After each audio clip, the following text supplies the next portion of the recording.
சீட்டப்பு நமக்கு இன்னும் இன்றைக்கி வந்து ஸ்டோரி விடனா நம்ம ஏற்கனவே கேலரியை பற்றி போட்டிருந்தோம் ஒரு லீக்ஸ்லாம் கூட்டது கேஸ் இன்றைக்கி வந்து நம்ம இது டும் சக்கரை பற்றி தான்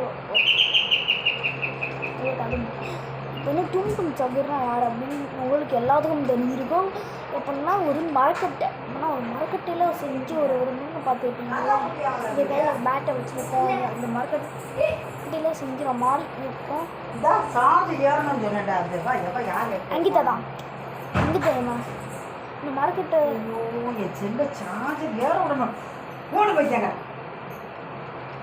மரக்கட்டையில் வச்சு ஒரு நீங்களாம் பார்த்துருப்பீங்க. இதெல்லாம் வச்சு ஆகி தனியும் வர நீயும் எங்கே உட்காரலாம் 81% இருந்துச்சாய்மா அதை உட்காரேன் வீடியோ பண்ணேன். இப்போ வந்து டும் சக்கரை பற்றி இப்போ நம்ம வந்து புது இப்போ டும் சக்கரை பற்றி உங்களுக்கே தெரியும். ஏன்னா